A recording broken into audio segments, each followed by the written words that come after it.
I just got a tattoo by Jack, and he's going to tell me how to take care of it. So stick around.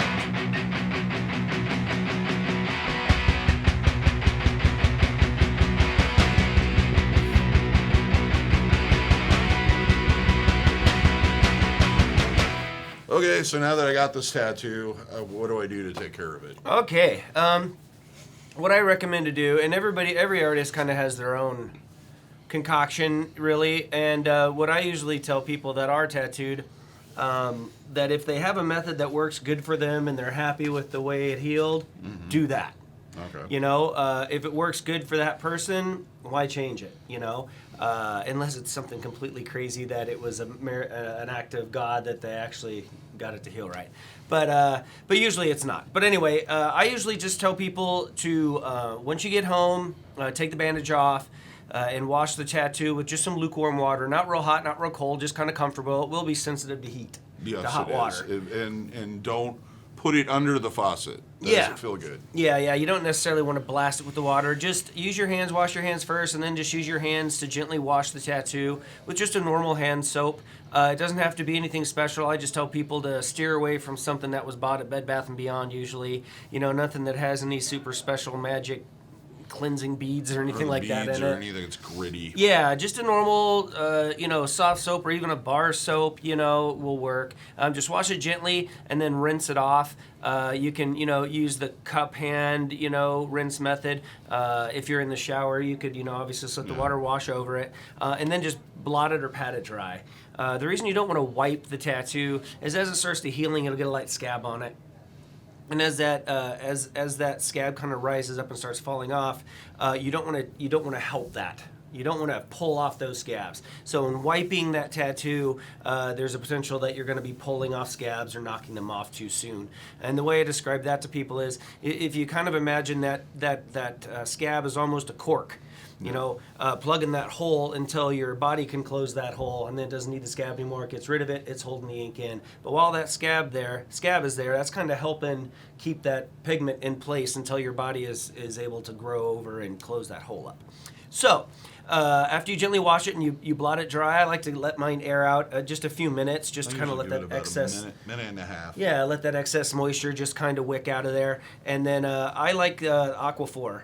There's an ointment, which this is, and then there's more of a hand lotion, and now they even got like an aerosol, and they've got a no-touch with some kind of an applicator on the top. DaVo got that today, and I took a look. I wouldn't recommend that. It's got an applicator on it, and then when you squeeze it, it comes up through the center, and it looks like you're kind of supposed to use, well, if you can imagine, you're not wanting to rub anything on that tattoo, and plus whatever is on that applicator throughout its life is going to end up in your wound, and that's not what we want. It's kind of more, it looks more like the old school wipe-on deodorant type stuff. It's just like a sponge. Yeah, it's mostly like a sponge with a hole in the middle that the ointment goes up through the center, and then that sponge just kind of smears it on Which you. I guess could be helpful if you're doing your face or hands or something. But yeah, if you don't want to get it on your hands or something. I don't know. Anyway, the aerosol stuff's kind of cool. I've used that just not on healing a tattoo, but just on my skin. It works pretty good, and I can imagine that would work pretty good on a tattoo too.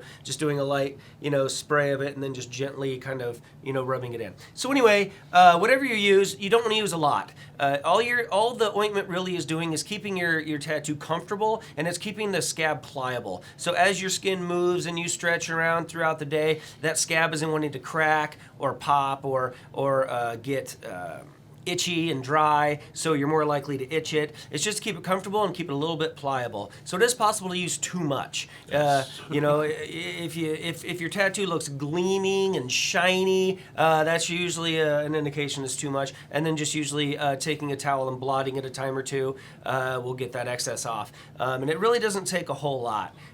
And you want to just put it on gently, especially once your tattoo's in kind of that scabby phase, especially kind of towards the end. You'll have some hangers on, usually a couple last guys that like to not leave the party. A lot of people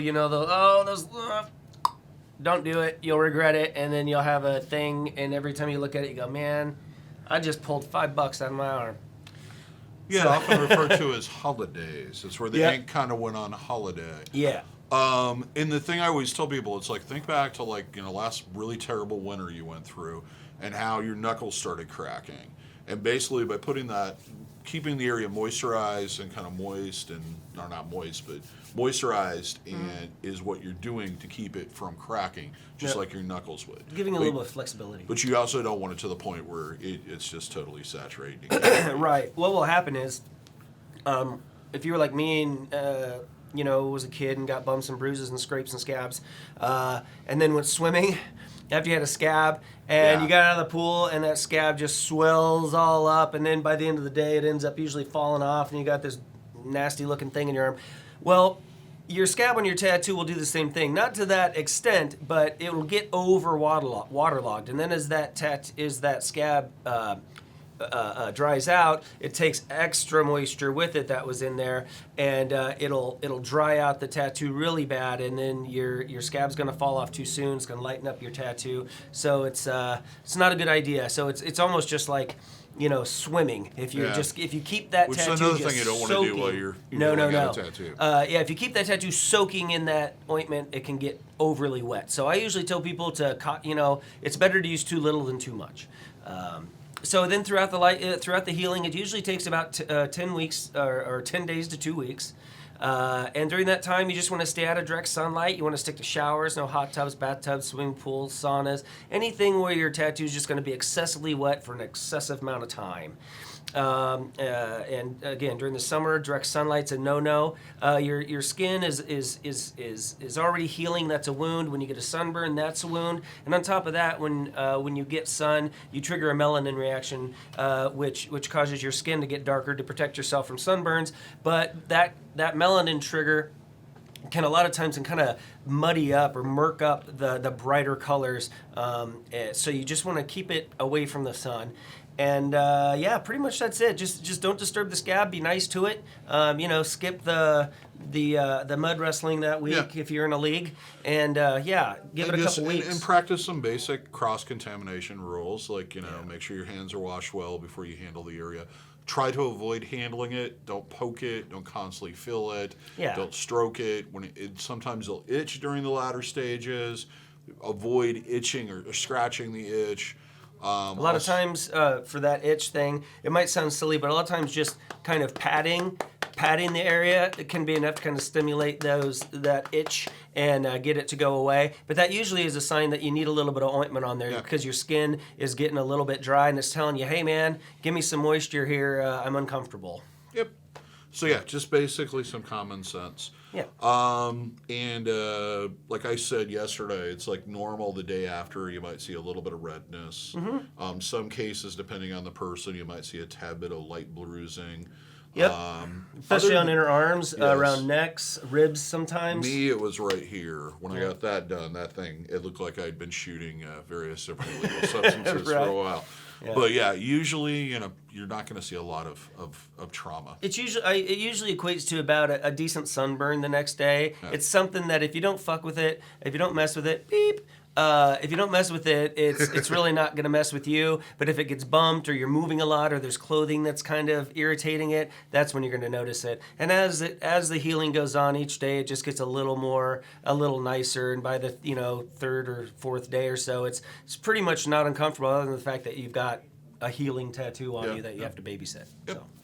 Yeah. That pretty much sums it up. Yeah, pretty much it. If you've got any crazy ideas on how to heal stuff, or if you've heard some nutty stuff, let us know.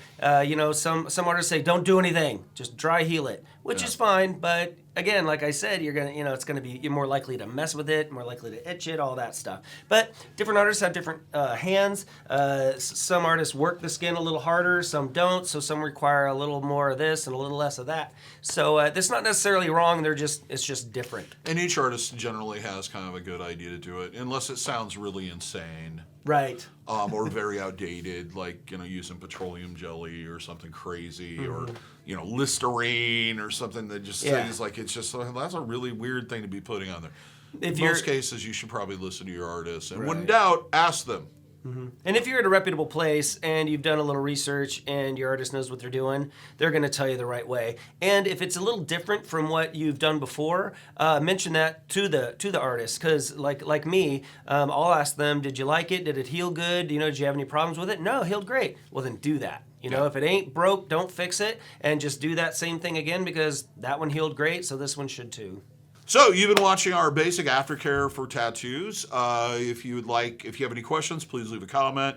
If you like the video, like to see more of them, subscribe, hit the notification bell, give us a like if you enjoyed it, and until next time, have a good day. We hope all your tattoos and your piercings, of course, you'll have ease and without issue. And if you're in the Des Moines, Iowa area, we hope to see if your tattooing and body piercing needs in the future. Be nice to each other. See you next time.